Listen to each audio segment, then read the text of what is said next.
The jazz spilled through the monarch like liquid sin, wrapping around crystal glasses and guilty consciences in equal measure. In Chicago's most exclusive supper club, every smile had a price, and Callista Lewis had learned to keep hers professionally cheap. Welcome back to Life in Stories, where every silence, every glance, and every choice tells a story. If you love powerful stories that stay with you, hit subscribe and join our world of emotion and mystery. At 24, she'd already mastered the delicate choreography of serving people who could destroy her with a phone call. Keep your eyes down, your movements smooth, your past buried 6 feet under a name that wasn't quite yours anymore. She wasn't supposed to be here. Not in this city, not in this life. But when your sister's medical bills are drowning you, and the Caldarelli family owns half of Chicago's legitimate businesses, and all of its illegitimate ones, you learn to silence the voice that whispers, "Run." "Table 6 needs fresh wine," called Marcus, the floor manager, barely looking up from his seating chart. His voice carried that particular tone of bored authority that came from working in a place where mob bosses tipped better than hedge fund managers. "And Callista?" "Don't linger. Mr. Caldarelli doesn't like chatty service." Callista nodded, reaching for the bottle of Barolo that cost more than she'd make all week. Vincent Caldarelli. Even thinking his name made her stomach tighten with a cocktail of fear and something else she refused to examine. She'd been assigned to his section for 3 weeks now, and he'd never once looked at her long enough to actually see her, which was exactly how she needed it to stay. The dining room hummed with the low frequency of power, not loud, never loud, but thrumming beneath every word like a bass line you felt in your chest. These weren't people who raised their voices. They didn't have to. Callista knew a different frequency. The shrill panic of past-due notices, the desperate pitch of her sister's breathing treatments, the hollow echo of her mother's voice saying, "We'll figure it out," baby in a tone that meant they wouldn't. "Excuse me?" The voice cut through her thoughts like a knife through silk, smooth, controlled, and sharp enough to draw blood if you weren't careful. Callista turned and found Vincent Caldarelli standing closer than she'd expected, dark eyes fixed on her with the kind of attention that made prey animals freeze. He was tall. She had to tilt her head back to meet his gaze. With black hair styled with the kind of precision that suggested even his barber was afraid of him. His suit was definitely Italian, unmistakably expensive, and tailored to within an inch of its life. On anyone else, it might have looked like trying too hard. On Vincent Caldarelli, it looked like a warning label. "Your wine, sir," Callista said softly, lifting the bottle slightly. She kept her voice neutral, her expression professionally pleasant, trying desperately to ignore how the overhead lighting caught the sharp angle of his jaw, the faint shadow of stubble that suggested he'd had a longer day than even his tailoring could hide. "Not for me." Vincent's gesture was economical, directing her attention to the woman seated at the table beside him. "My mother has been trying to get your attention." Callista's gaze shifted and her breath caught. The woman was in her late 60s, elegant in the way that came from bone structure and breeding rather than effort. Silver hair swept into a classic twist, pearls at her throat, and eyes, warm, brown, impossibly kind eyes, that were currently lit with something between hope and resignation. She was making small gestures with her hands, subtle movements that most people would miss or misinterpret. But Callista didn't miss them. Without thinking, which was her first mistake, Callista set the wine bottle on the nearest table and moved closer to Mrs. Caldarelli. Her hands lifted, moving through the air with a grace that came from muscle memory older than her fear. "Good evening, ma'am," she signed, the movements flowing like a language she'd spoken before English. "How may I help you?" Mrs. Lucia Caldarelli's face transformed. The polite resignation melted into pure, unguarded joy. Her hands suddenly animated, dancing through the air between them. "Oh, how wonderful!" the older woman signed, her movements quick and enthusiastic. "I was beginning to think no one here spoke the language of listening. I wanted to tell you, the osso buco tonight is perfection. It tastes exactly like my mother used to make in our kitchen in Napoli." "I'll make certain the chef knows," Callista signed back, and felt something dangerous happening in her chest, the tightness loosening, a genuine smile replacing her service industry mask. "Would you like me to ask him about the preparation? I believe he uses a special technique for the gremolata." "You know cooking terms, too?" Lucia's hands moved with delight. "Kara, you're a gift. Most people just smile and nod when they realize I can't hear them. They treat me like I'm invisible." "Then they're not looking properly," Callista signed, and meant it. She was dimly aware that something had changed in the restaurant's atmosphere. The way conversations seemed to have paused mid-sentence. The way the usual jazz and silverware symphony had developed a pocket of silence around table 6. But Lucia was telling her about growing up in Naples, about how her grandmother had taught her to make pasta in the mornings before school, and Callista was caught in the warm current of the older woman's memories. "You sign beautifully." Lucia's hands moved with almost maternal affection. "Where did you learn? Most Americans only know basic signs, but you have an accent. Italian Sign Language, yes?" Callista's hands froze mid-response. Italian Sign Language, her father's language, the language he'd used when he was interpreting for the FBI. The language that had gotten him killed when the Caldarelli family discovered he was the one who'd translated the wiretaps that sent Vincent's uncles to prison 8 years ago. The language she'd promised herself she'd never use again. My father was deaf," she signed, the truth escaping before she could cage it behind the lies she'd prepared. "He taught me when I was young." "Was?" Vincent Caldarelli's voice cut through the moment like breaking glass. Callista's head snapped up, and she found him staring at her with an expression that made her blood run cold. Not anger, worse, interest. The kind of interest that meant questions she couldn't afford to answer. His eyes moved from her face to her hands, still suspended in mid-sign, caught in the language that was supposed to be dead and buried with her father, and then back to her face with a scrutiny that felt like being X-rayed. "You're full of surprises, aren't you, miss?" He let the question hang there, weighted with implications. "Lewis," she said, hating how her voice wavered. "Callista Lewis. Lewis." He repeated her name like he was tasting it for poison. "And how does a waitress named Lewis come to speak Italian Sign Language fluently enough to make my mother smile for the first time in 3 months? The white envelope waited in Callista's locker like a coiled snake. She'd found it wedged between her spare apron and the photograph of Maya she kept taped to the metal door. Her sister's smiling face now partially obscured by expensive cardstock that smelled faintly of sandalwood and danger. The handwriting was precise, almost architectural in its perfection.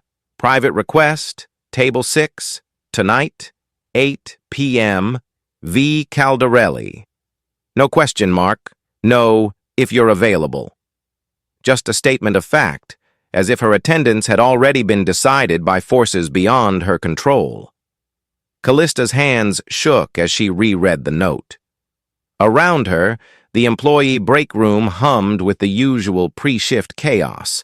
Waitresses touching up makeup, busboys arguing about the Bulls game, the perpetual smell of industrial coffee competing with hairspray and perfume. "Holy shit, is that from him?" Jasmine appeared at her shoulder, eyes wide with a mixture of horror and fascination. She was 26, had worked at the Monarch for 3 years, and treated the Caldarelli family with the kind of reverent terror usually reserved for natural disasters. You actually got summoned. Cal, do you know what that means? It means I have a private table tonight, Callista said, forcing her voice to stay level even as her pulse hammered against her throat. It means you're either about to get a massive tip or end up as a goddamn news story. Jasmine grabbed Callista's arm, her acrylic nails digging through fabric. Last year, Vincent Caldarelli requested a private meeting with one of the bartenders. Guy never came back to work. Rumor is he's pouring drinks in Miami now, if he's still pouring drinks at all. That's just rumor, Callista whispered, but her stomach twisted anyway. Yeah? Then explain why Tony, the sous chef, won't even look at table 6 anymore, or why Marcus practically pisses himself every time Vincent's name comes up. Jasmine's voice dropped to a hiss. These aren't regular customers, California. The Caldarellis own things, people, businesses, politicians, and when they want something, they get it, Callista finished quietly. I know. She knew better than Jasmine could imagine. Marcus appeared in the doorway, his usually composed face tight with something between concern and warning. Lewis, you're on in 10, and just so we're clear, whatever Mr. Caldarelli asks for tonight, you give it to him. Understood? It wasn't advice. It was survival protocol. Callista nodded, swallowing the metallic taste of fear. At 8 p.m. exactly, she approached table 6. The dining room had been transformed. Where usually 4 tables occupied the prime corner position with views of the Chicago River glittering 40 stories below, tonight there was only one. Vincent's table. Isolated.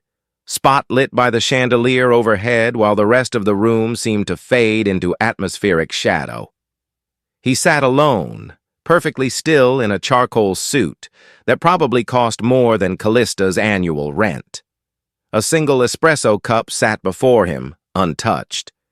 No bodyguards flanked him tonight, but Callista could feel their presence anyway, shadows in the periphery, watching from strategic positions throughout the restaurant.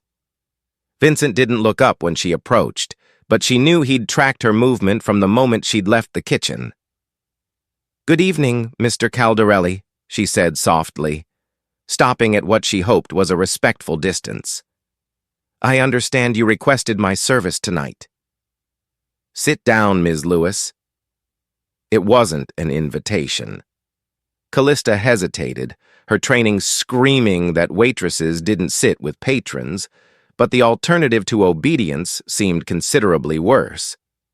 She lowered herself into the chair across from him, grateful when her knees didn't buckle. Up close, Vincent Caldarelli was even more unsettling than from a distance. His face was all sharp angles and controlled intensity, the kind of handsome that came with a warning label. Dark eyes that missed nothing. A mouth that looked like it had forgotten how to smile somewhere around his 20th birthday. He was, Callista guessed, maybe 32. Young to run an empire, old enough to have killed for it. "Espresso?" he asked, his voice carrying that same deceptive gentleness she remembered from last night. "I'm working, sir." "You're sitting." He gestured, and as if summoned by telepathy, a server materialized with a second cup. "Humor me." Callista accepted the espresso with trembling fingers. The cup was delicate porcelain, hand-painted with gold leaf. Probably Italian, definitely older than she was. Vincent finally met her eyes. "You made my mother happy last night." "I'm glad, sir." "She doesn't speak to many people anymore."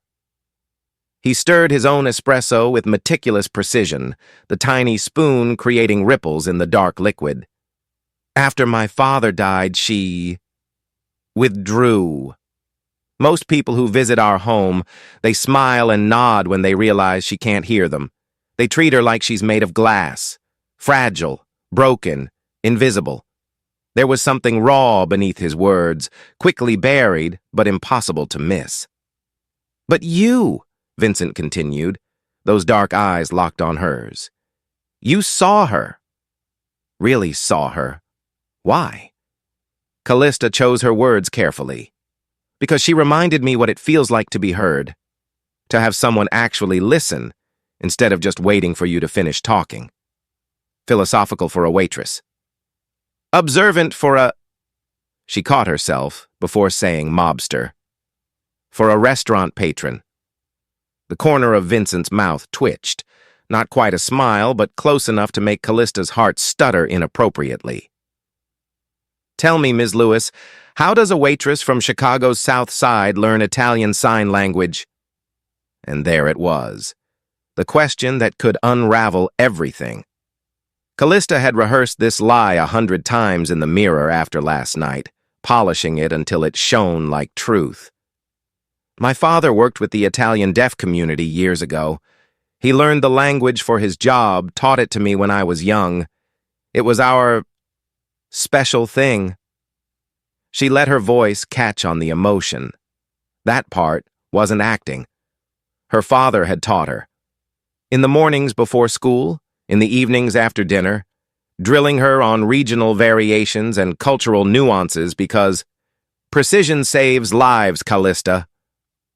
One wrong sign could mean the difference between justice and chaos.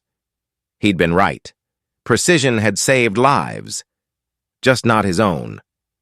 Vincent studied her face like he was reading a contract for loopholes. The silence stretched between them, taut as a tripwire. Italian Sign Language, he repeated slowly. Not American. You understand the distinction is significant? Yes, sir. My father was thorough. Was? Vincent's eyes narrowed fractionally. Past tense. Your father is dead? 8 years ago. I'm sorry for your loss. The words sounded genuine, which somehow made them more dangerous. What was his name? Callista's mouth went dry. Why does that matter? Because nothing is coincidence in my world, Ms. Lewis. Vincent leaned forward, and the movement felt predatory despite its slowness.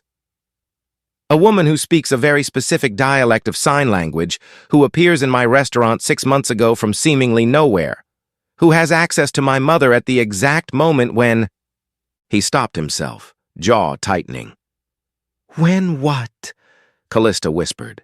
Vincent's expression shuddered completely. When I'm trying to keep her safe. The admission hung in the air between them, vulnerable and sharp. Before Callista could respond, Vincent stood abruptly, buttoning his suit jacket with practiced efficiency. My mother has requested your company for tea tomorrow afternoon. 2:00. A car will collect you from your apartment. Mr. Caldarelli, I work tomorrow. Marcus will adjust your schedule. It wasn't negotiable. The address is in here. He placed a second envelope on the table, this one thicker than the first. There's also compensation for your time. My mother values manners, Miss Lewis. I value loyalty. His eyes locked onto hers with an intensity that made her breath catch. But I also value truth. And you're not telling me yours. He moved past her, close enough that she caught the scent of expensive cologne and something darker underneath. Gunpowder, maybe, or just the particular musk of violence barely leashed. At the edge of the table, Vincent paused, glancing back over his shoulder. You're not who you say you are, Ms. Lewis. And I intend to find out why. Then he was gone, leaving Callista alone with 2 envelopes and the terrible certainty that she'd just been seen by exactly the person she couldn't afford to be visible to. Her hands were still shaking when she opened the second envelope. Inside was $5,000 in crisp hundreds and a handwritten address in Gold Coast, the Caldarelli family mansion. Tomorrow at 2. God help me, Callista thought, staring at the money that felt more like a contract than a gift. She had no idea she'd just accepted an invitation into a conspiracy, but in 12 hours, she'd find out exactly how much danger listening could cost. 8 years ago. Callista was 16 when she learned that silence could be a weapon. Her father, Marcus Lewis, sat at the kitchen table in their modest South Side apartment, hands moving through the air with the fluid precision of someone translating not just words, but consequences. He was on the phone with his FBI handler, signing simultaneously for Callista to practice her interpretation skills. "They're calling it the Caldarelli conspiracy," he signed, his face grave. "Racketeering, extortion, 3 murders. The wiretaps caught everything, but the suspects are all deaf or use sign language in their private meetings, without an interpreter who knows Italian Sign Language." "The case falls apart," Callista signed back, her teenage hands still clumsy compared to his elegance. Marcus nodded. "Which is why they need me to testify." To translate what was said in those recordings. "Is it dangerous?" Her father's pause told her everything before his hands moved again. "Extremely. But some things are worth the risk, baby girl. Justice is one of them." 3 months later, Marcus Lewis's testimony put Vincent Caldarelli's uncle Domenico and his cousin Roberto behind bars for 20 years each. 2 months after that, Marcus Lewis was found in an alley off Western Avenue with 3 bullets in his chest and his hands broken at every joint, a message written in bone and blood. This is what happens to people who translate secrets. The official report called it gang violence, random unsolved. But Callista's mother knew better. She packed their lives into 2 suitcases, changed their last name from Russo to Lewis, moved them to Milwaukee, then Detroit, then finally back to Chicago when the money ran out and Maya's medical bills began drowning them. "Stay invisible," her mother had whispered before the cancer took her 2 years ago. "Never let them see you. Never let them know who you really are." Callista had kept that promise, until the night her hands betrayed her in front of Vincent Caldarelli's mother. Present day. The black Mercedes arrived at precisely 1:45 p.m., idling outside Callista's apartment building like a predator waiting for prey. She'd barely slept. The $5,000 sat on her kitchen counter untouched, feeling more like evidence than payment. Maya had asked about it during her morning breathing treatment, eyes bright with hope. "Did you get a bonus?" "Something like that," Callista had lied, hating how easily deception came now. "Go back to sleep, Maya. I'll be home for dinner. If I come home at all," she thought, climbing into the Mercedes's leather interior. The driver didn't speak, didn't even glance at her in the rearview mirror. Just drove north toward Gold Coast with the silent efficiency of someone who'd driven this route for darker purposes than afternoon tea. Callista watched Chicago blur past the tinted windows and wondered if Vincent's men had already connected the dots. If they'd found the old FBI records. If they knew that Callista Lewis had once been Callista Russo, daughter of the man who'd destroyed the Caldarelli Empire's inner circle. If they knew, she was already dead. The mansion rose from the lakefront like something conjured from old money and older violence. Iron gates, stone walls, security cameras that tracked the Mercedes with mechanical precision as they pulled through. Callista's hands trembled in her lap. The front door opened before she could knock. Vincent stood in the entrance, immaculate in a slate-gray suit, his expression unreadable. "Miss Lewis, punctual. My mother appreciates that." "Is that all she appreciates?" Callista asked, her voice steadier than she felt. Something flickered in Vincent's eyes. Surprise, maybe, or respect. "Come inside. We have much to discuss." He led her through halls lined with oil paintings and marble sculptures, past rooms that smelled of old leather and older secrets. Callista counted exits instinctively, the way her father had taught her. 2 windows, 3 doorways, 1 staircase. Not enough options if this went wrong.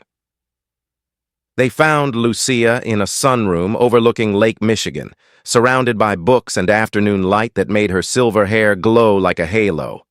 When she saw Callista, her face transformed with joy. "You came," Lucia signed, rising with surprising energy. "I was afraid Vincent scared you away. He has that effect on people."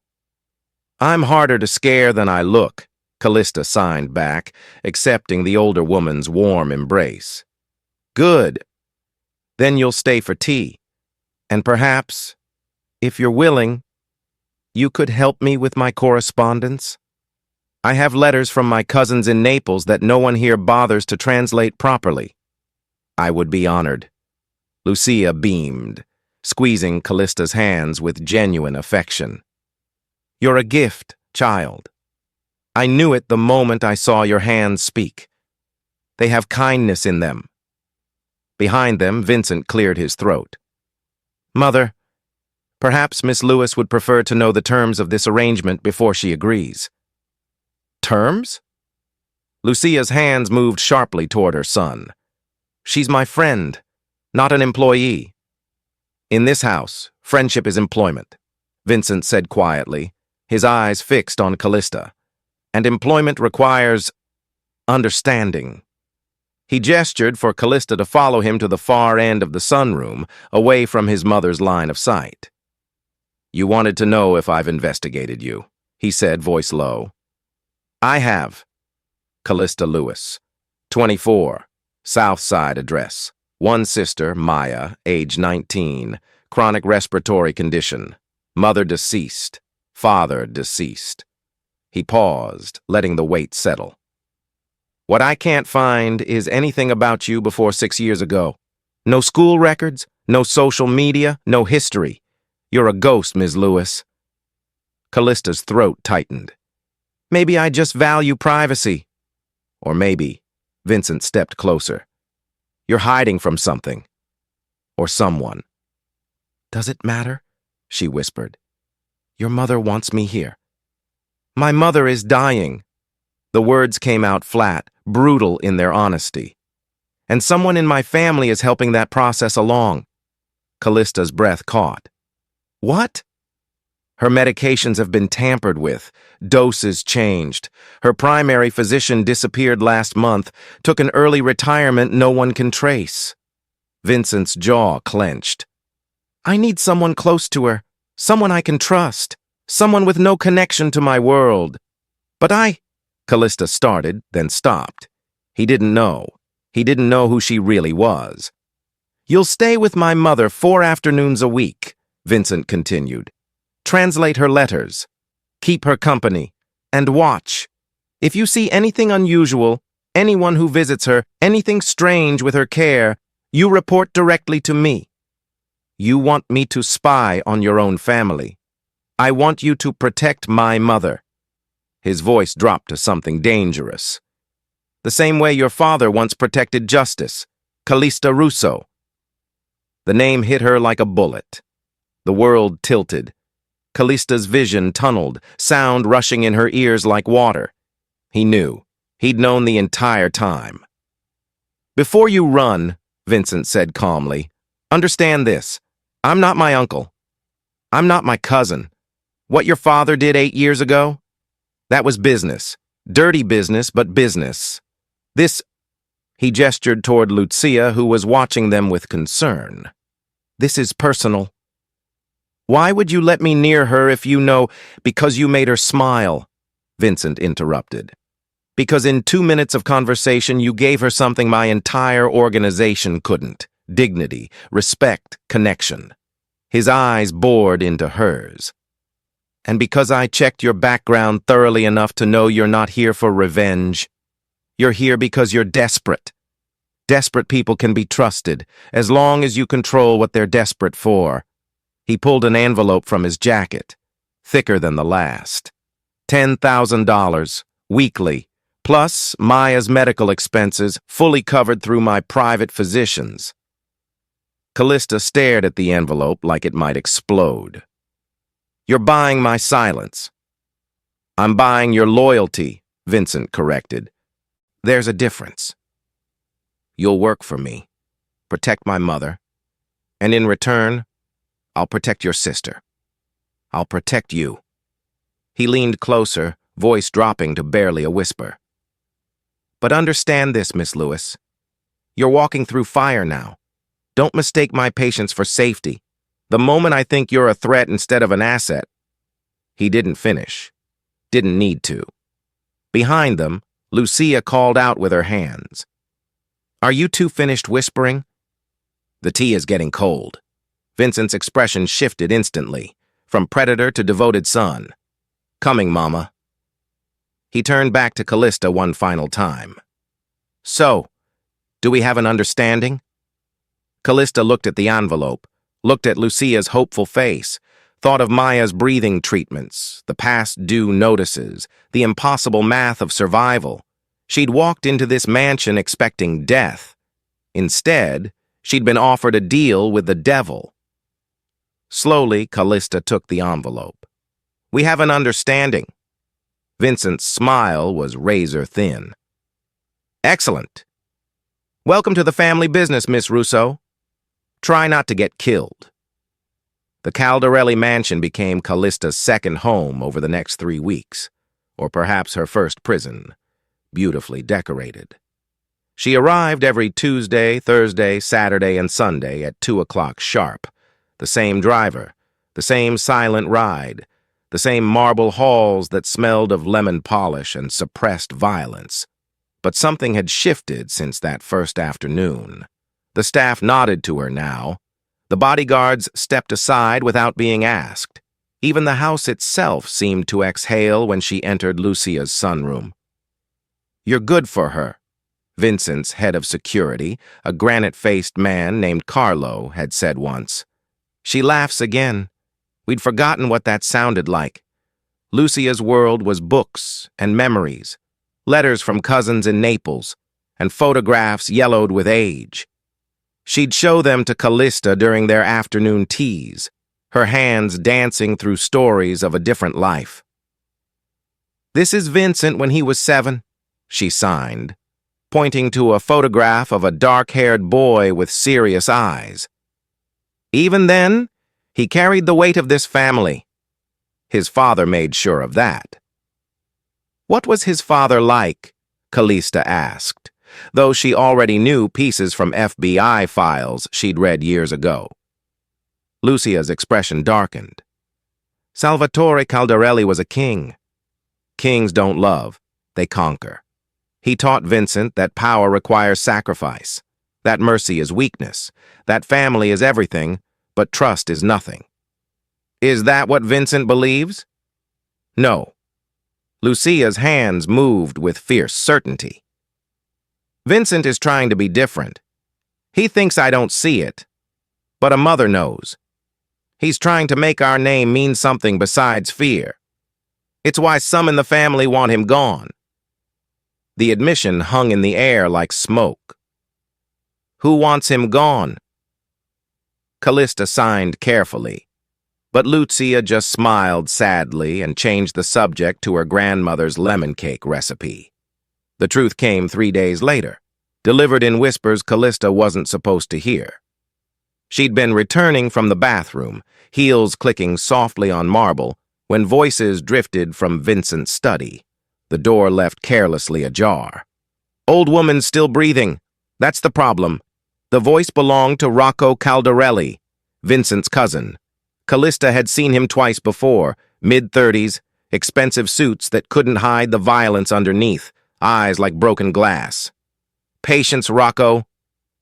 A second voice, smoother. Angelo. She'd heard Vincent argue with him once about unnecessary risks and old-school methods. Patience? Rocco's laugh was ugly. Vincent's patience is killing us. He's gone soft, turning down contracts, cutting ties with the Russians, talking about legitimate business ventures like we're some fucking charity. The old guard is dying and he's trying to bury us with them. Starting with his mother, Angelo said quietly. Callista's blood turned to ice. The new dosage is working, Angelo continued. Another month, maybe 2. The doctors will call it heart failure. Natural causes. No one questions when a 68-year-old woman dies in her sleep. And when she's gone? When she's gone, Vincent loses his moral compass. His mother is the only thing keeping him from becoming what his father was, or from being weak enough to destroy. Either way, we win. We push him toward the old ways, or we remove him entirely and crown a new king. You, Rocco said, and it wasn't a question.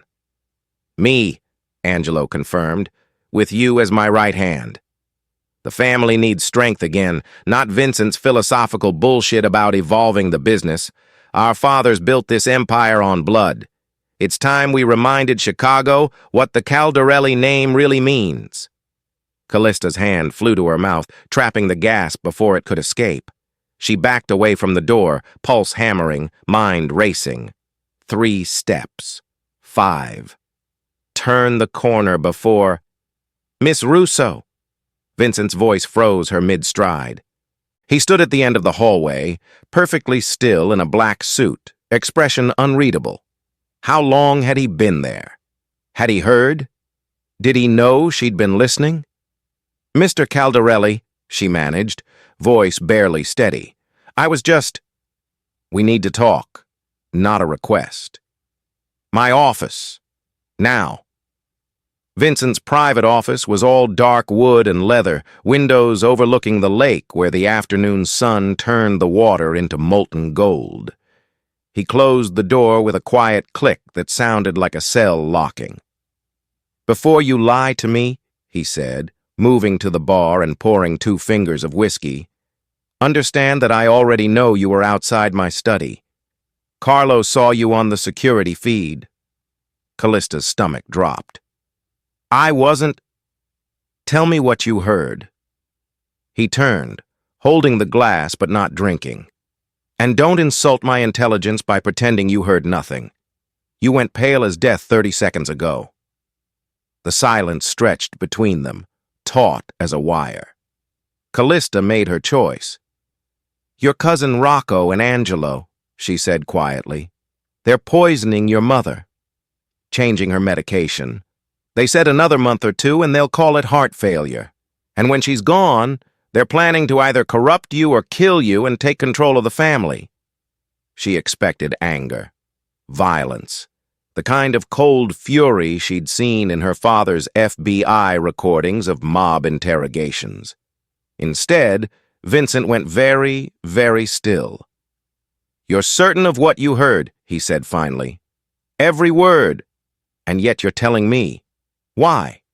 He set down the glass with deliberate care. You could have stayed silent. Let nature, or conspiracy, take its course. My family killed your father, Miss Russo. You'd be justified in watching us destroy each other. Callista met his eyes. Because she doesn't deserve this. Your mother, Lucia. She's kind. She's lonely. She's the only person in this entire operation who's treated me like a human being instead of a transaction. Her voice cracked slightly. I'm not doing this for your family, Mr. Caldarelli. I'm doing it for her. Something shifted in Vincent's expression, a crack in the marble facade. Most people who work for me do it for money or fear, he said quietly. You might be the first person in a decade who's done something because it's right. Will you stop them? Callista asked. Rocco and Angelo? Vincent's smile was cold enough to frost the windows. Oh, I'll stop them. But not yet. If I move now, they'll scatter like rats. I need evidence, witnesses. I need to know exactly how deep this conspiracy goes. He turned to face her fully. Which means you need to keep doing exactly what you've been doing. Have tea with my mother. Smile at my cousin. Watch, listen, report everything to me. You want me to spy on your own family. I want you to help me save what's left of it, Vincent corrected. My mother is the last good thing in this house.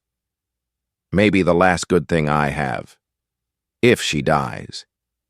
He didn't finish, but the rawness in his voice completed the sentence. Callista thought of Maya, of what she'd do, what she'd become, to keep her sister alive. Okay, she whispered. I'll do it. Vincent nodded slowly, then did something unexpected. He extended his hand. "Thank you, Miss Russo." "Truly." Callista shook it, feeling the controlled strength in his grip, the calluses that suggested he didn't just give orders. He executed them personally when necessary.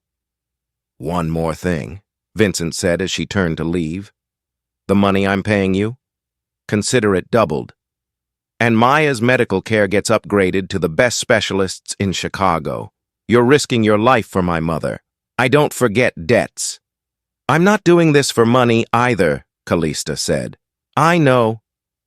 Vincent's expression softened almost imperceptibly. "Which is exactly why you're the only person I can trust." That evening, as the sun painted the sunroom in shades of amber and gold, Lucia poured tea with steady hands and smiled at Callista with eyes that held entire universes of unspoken wisdom. "You look troubled, child," she signed. "What weighs on your heart?"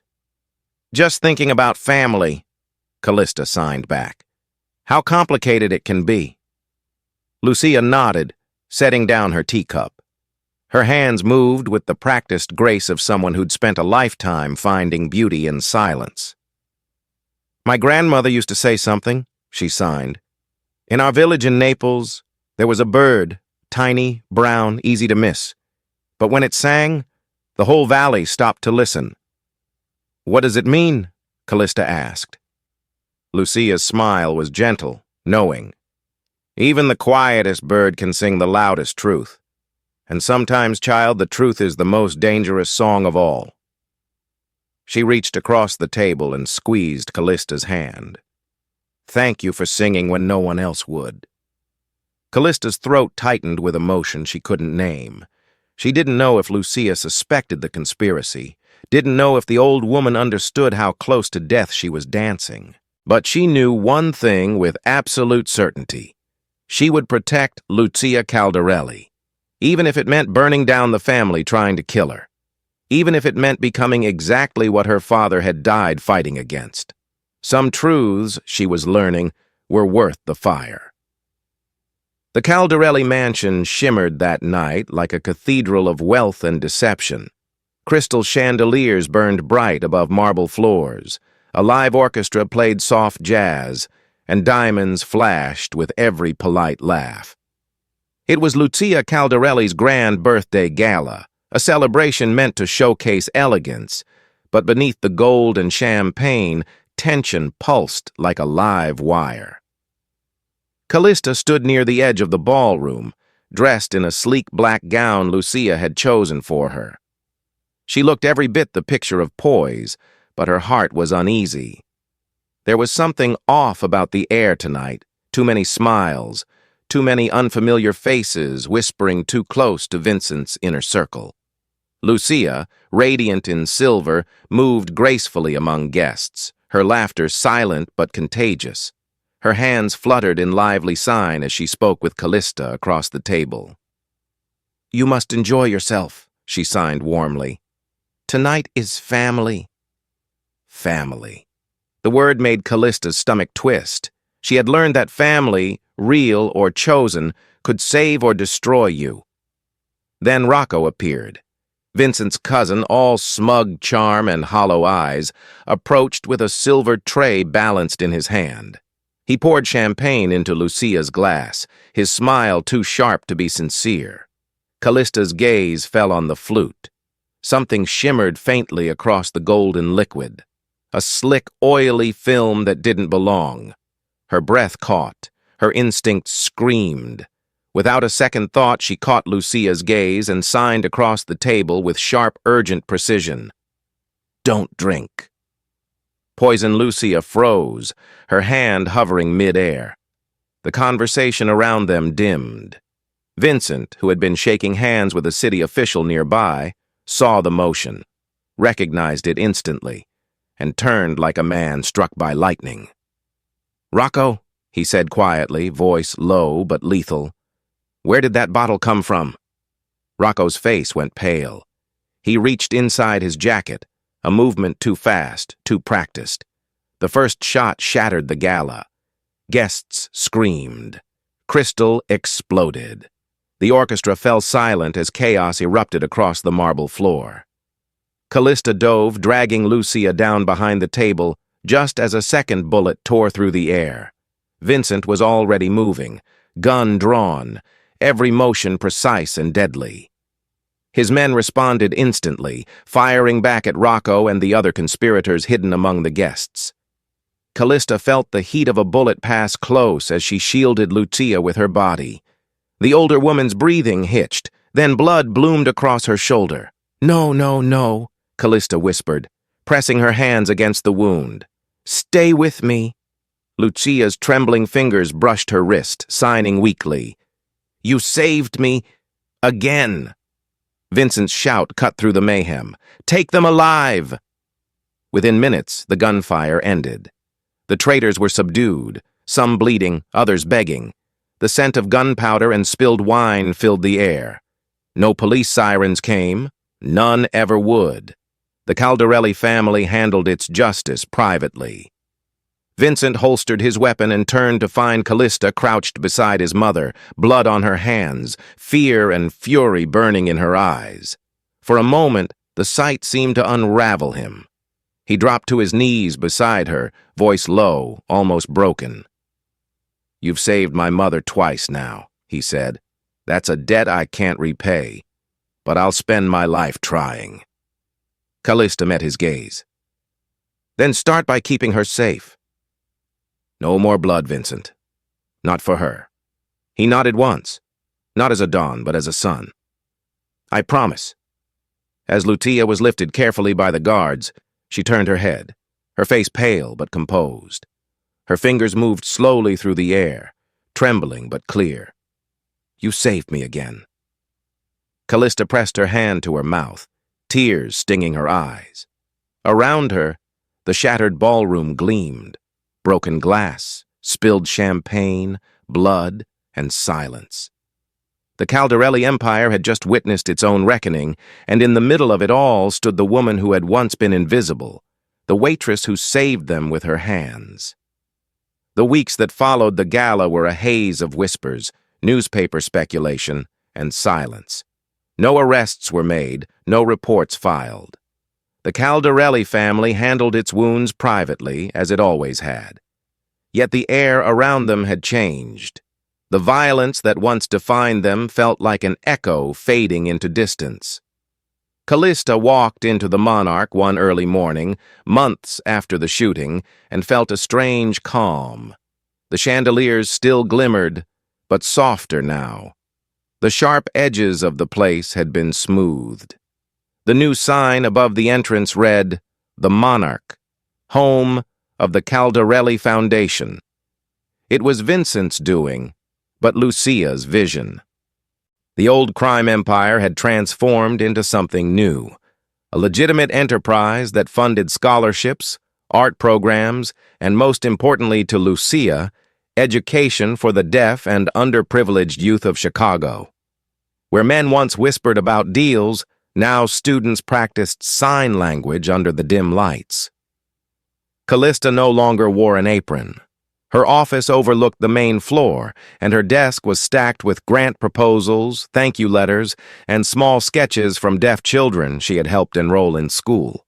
Her name, printed neatly on the door, still startled her sometimes. Callista Lewis, Director of Community Programs. Lucia visited almost every afternoon. Her shoulder had healed, though a faint scar peeked beneath her silk scarves.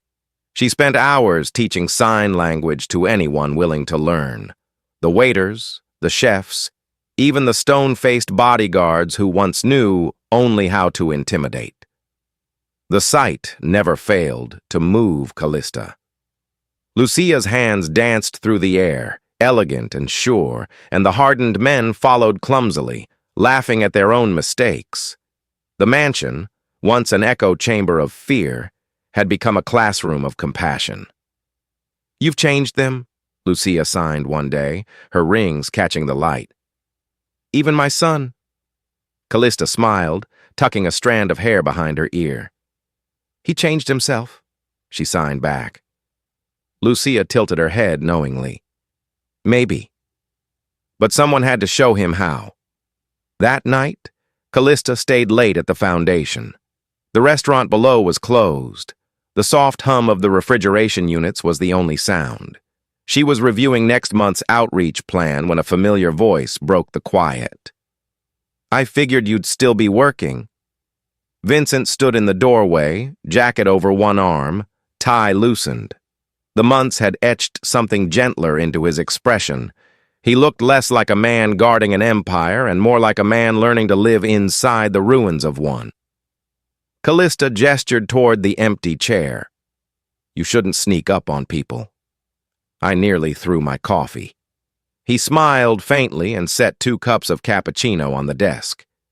"You'd miss me if I stopped bringing these." "Don't test that theory," she teased, but her tone was warm. They sat together in silence for a while, the aroma of espresso filling the room. Vincent's gaze lingered on the photographs pinned to the board behind her. Smiling children, signing sentences beneath a banner that read, "Hands can speak." "I've had men with guns, spies, lawyers," he began quietly, his voice almost swallowed by the hum of the lights. "But only one woman ever saved my mother." And she did it with her hands. Callista looked at him for a long moment. "Sometimes," she said softly, "the quiet ones change everything." He nodded, his eyes unreadable, but softer than she'd ever seen them. Words weren't needed. The silence between them had its own language, one made of trust, forgiveness, and something like affection growing in the cracks left by old pain. A few months later, the Caldarelli mansion hosted another dinner. This time, there were no bodyguards stationed at the doors, no tense exchanges disguised as toasts. The dining room glowed with lamplight and laughter. Lucia sat at the head of the table, radiant in a deep blue dress, a silver hearing aid glittering in her ear like jewelry. Around her sat family, foundation partners, and staff. Half the guests signed now, their hands moving clumsily but earnestly through greetings and stories. Callista watched from her seat, heart swelling at the sight. Where once the family had built walls of power, now they built bridges of communication. The same hands that had drawn weapons were now shaping words in the air. Lucia stood slowly, tapping her glass. The room quieted. She smiled, proud, serene, and began to sign, her gestures clear and graceful. "To the girl who taught us to listen." A hush fell. Vincent turned toward Callista, his eyes bright with something unspoken. She rose, trembling slightly, and signed back. "To the family that finally heard."